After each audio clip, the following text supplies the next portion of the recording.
Well, hello there, Dyson fans and airflow box testing fans. And here's a special shout out to Lacking Vacuums, a fellow airflow box tester such as myself. And he has a copy of this particular airflow box, which I really appreciate him actually building. So this airflow box, which I made back in early 2019, has two testing inlet holes. This is the shorter of the two, and or smaller of the two, being about 9.5 inches wide. Now, the problem is when you have, say, a DC25 such as this, he was testing a DC24, this is about 12 inches wide. Okay, so you might think, well, that'll be just fine. I'll go ahead and try to marry it or seal it to this 9.5 inch wide hole. The problem is that the bristles is about 10.5 inches wide, and this being 9.5 means that this here and this here is going to be smacking the box and make a terrible noise, as you could actually hear in his DC24 video. So what do you do when you have a power nozzle such as this, a width that's definitely wider than this hole, but unfortunately it still doesn't fit the hole? Well, if you take this box and flip it over on the other side, you will see that I have another measurement hole that instead of 9.5 inches in width, it's 13.5 inches in width. And how do I go and make up the difference? Because this is only 12 inches wide. So when I take something that's, 13.5 inches and I put something that's only 12 inches on top of it, I'm going to have extra space. That's where masking tape comes in. After flipping the box over, you can see that this other testing inlet is 13.5 inches wide. That's 12 inches wide. So let's put this thing on this inlet and use liberal amounts of masking tape. From this angle, you can't really see the gaps on either side very well. So here's the one on the left, and here's the one on the right. So let's get to taping. Now we're as taped up as we're going to get. Multiple layers over here on the side, multiple layers on the front of the head, same thing on the other side. Now I'm probably pretty sure that the very top of this nozzle right here, also these slits, this gap, and this gap right here will leak without a doubt. And that's not going to affect the CFM a whole lot, but it will definitely affect the suction. So let's get to testing. So let's start out with the measurement that most people are pretty eager to see, which is Brushroll spinning and all the filters installed. And pay particular attention that the bristles aren't hitting the wood anywhere, so it won't have an awful sound to it.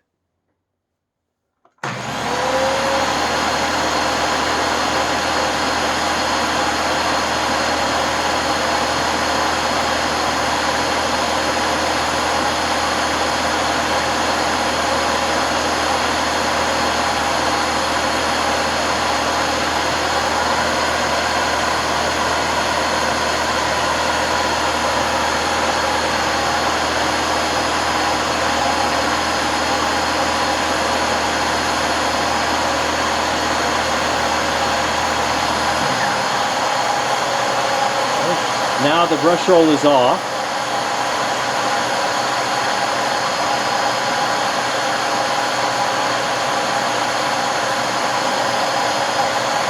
And the CFM is pretty much the same.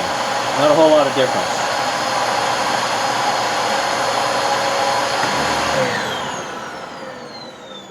And I hope you can see in one corner of your screen the actual current usage. So we will take this cyclone filter out here. And then let's take the ball filter out.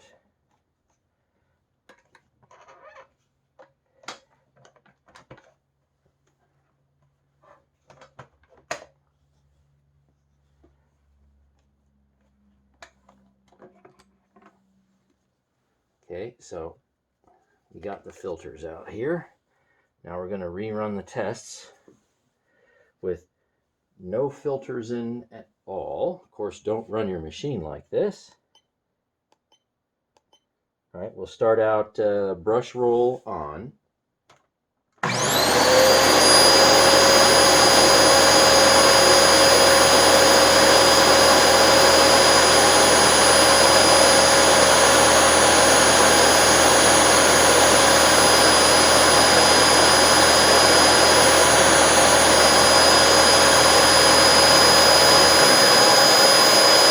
Now the brush roll is off.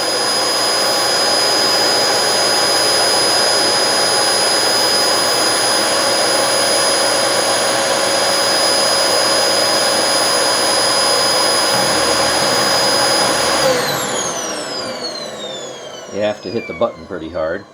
So these two filters combined only use maybe like say 5 CFM or so. So this one uses a few and that one uses a few, but combined it's around 5 CFM.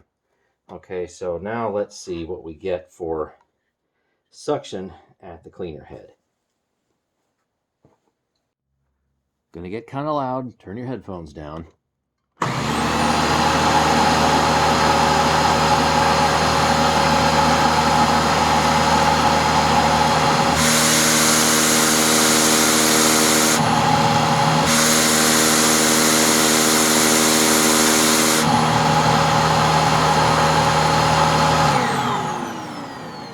I think the best I saw was 26.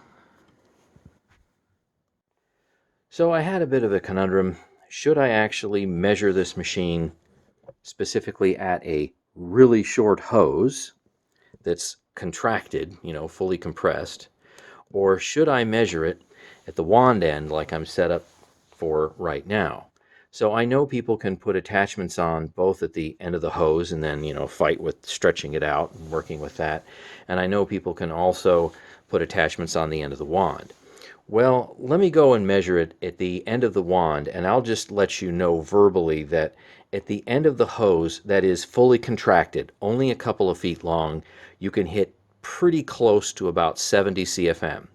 But because of the way the wand is actually set up with all its complex connections, no matter how well I seal it, the CFM is definitely going to be less than 70. So let's see what it does. All filters are in, of course.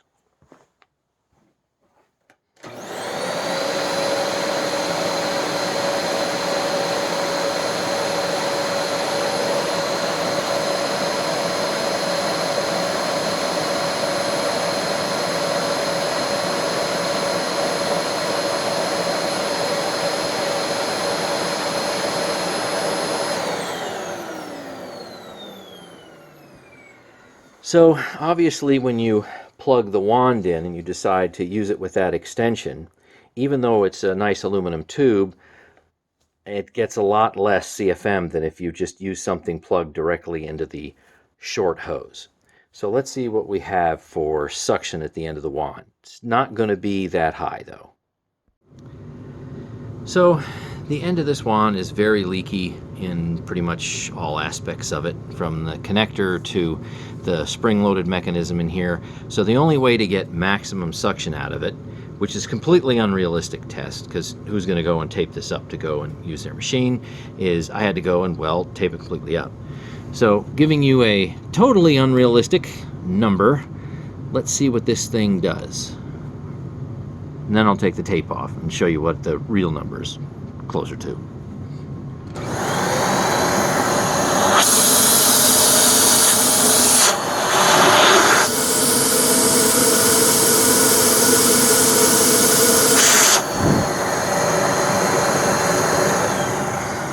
Wow, that was getting near 100 when it's all taped up. All right, let me take the tape off. So let's finish up this last measurement with the DC25. Here's the big tape ball that I removed. And yes, this crazy way that I set up this suction gauge, if I jam it right in here, believe it or not, it gets a fairly decent seal, hence the near 100 inches of water lift. So I just wanted to prove to you that this entire connection piece right here, this whole mechanism, spring-loaded mechanism in here, does pretty much leak like a sieve. So let's see what it does. It's not going to be real good.